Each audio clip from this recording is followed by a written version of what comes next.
அப்பா என்ன தான் நமக்கு சொத்து இருந்தாலும் உட்காந்தே சாப்பிட்டுட்டு இருக்க முடியுமா? உடம்பும் நல்லா இருக்காது, மனசும் நல்லா இருக்காது. உழைக்கணும்ப்பா, உழைக்கணும். உலகம்னாவே உழைக்கணும். உழைச்சி பாரு, உழைப்போட அருமை தெரியும்.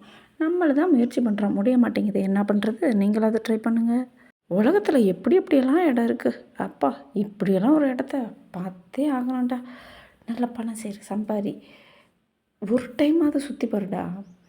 நல்லா அருமையாக இருக்கும். உலகத்தில் இதை விட பயங்கரமான இடம்லாம் இருக்குது. பார்த்துறணும்டா. வாழ்க்கையில் சமைக்கிறோம். காலையில் சமைக்கிறோம், மதியம் சமைக்கிறோம், நைட்டு சமைக்கிறோம். ஆனால் சமைக்கிறத ஒவ்வொன்றையும் ருசியாகவும் சத்தானதாகவும் சமைக்கணும். அப்போ தான் நம்ம செம்மையாக வாழ முடியும். இது சமைக்கிறவங்களுக்கு சாப்பிட்றவங்களுக்கும் சேர்த்து தான் சொல்கிறோம். கவலைப்பட்டுக்கிட்டே இருந்தால் வாழ்க்கையில் கவலை தான் பட்டுக்கிட்டே இருக்கணும். வாழ்க்கையை எப்போ தான் என்ஜாய்மெண்ட்டாக வாழ்கிறது, சந்தோஷத்தை தேடி தேடி போகணுன்றதில்ல. ஒவ்வொரு நாளும் சந்தோஷமான நாட்கள் தான். ஓகேவா? ஒரு கவலையை பிடிச்சிட்டு கட்டி பிடிச்சிட்டே கிடக்காதீங்கடா. எக்ஸசைஸ் மாதிரி உலகத்தில் நம்ம உடம்புக்கு வேறு எதுவுமே கிடையாது. உட்காந்து உட்காந்து துருப்பிடிச்சு போயிடக்கூடாதுடா. முயற்சி இல்லா வாழ்க்கை என்றைக்குமே எதுக்கும் ஆகாது.